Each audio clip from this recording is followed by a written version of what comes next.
So for troubleshooting your AgXcel GX2 or GX5 pump system on a Raven RCM, there's several different settings we can go over. The first issue that I'll go over here is that the pump is just constantly surging no matter what you do. So I'll start the pump system here. I'm testing 5 miles, 5 gallons. When I turn it on, you can hear how it surges like that. And then on your pressure gauge, you can probably see how it jumps up and down and up and down. So there's a few different settings you can change. First, under your control valve type, you can try to lower your valve response rate. So your valve response, usually it's set to 100 or 80, depending on if you have a GX2 or a GX5 electric or hydraulic pump system. In this case, I'm just gonna make a drastic change to see if there's a noticeable difference in the pump. So I'm gonna take it from 100, I'm just gonna take it to 20. I'm gonna look at the rest of the PWM setup. The coil frequency, we always have it 100 for AgXcel PWM, so that would be correct. The PWM high limit is just how high the pump is allowed to put out. 100% is what we would want to leave it at.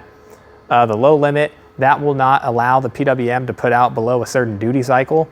So if you had a problem to where you can't get to a low enough flow rate, then you could try to lower that setting. In this case, I know 10 is all right for me, so I'm going to keep it there. And then the PWM startup, usually 10% is a pretty good range, maybe 25% if you're using like nitrogen on a big hydraulic pump.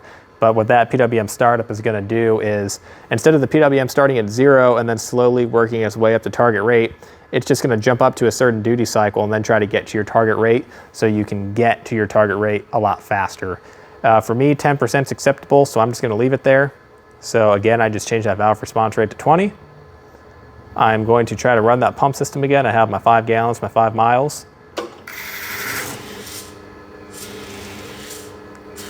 And it doesn't really look like that made a difference. It's still surging the same amount, but it's slower in the range that it's surging.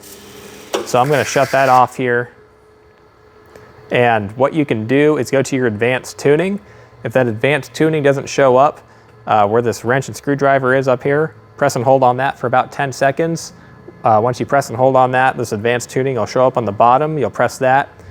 You can also refer to your manual for this setting as well. Usually what you'll want to do for this PIDS value is have your P at 1, your I at 50, your D at 5, and then your S at 1. And these values can change a little bit for you if the pump is still a little too slow to get to target rate, or whenever you're changing rates, if it's slow, then you can adjust these values as well. If it's still too quick and it's surging a bit too much for you, again, you can adjust these values.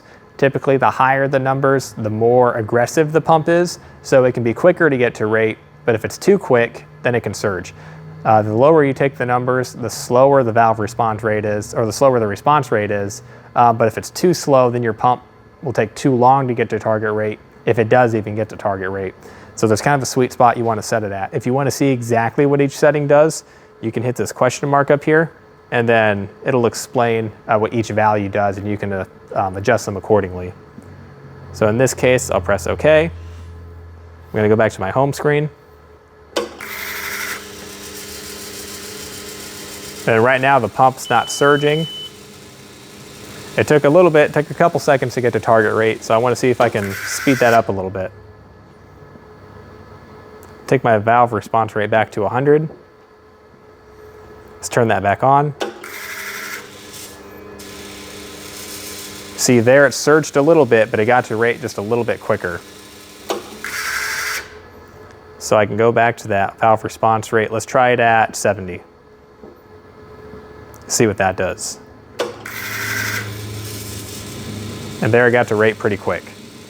So for me, that's acceptable. If you want to fine tune that more, go ahead, you can do that. You can continue to mess with the control valve calibration, or you can go back to the PIDS setting and you can change those values as well.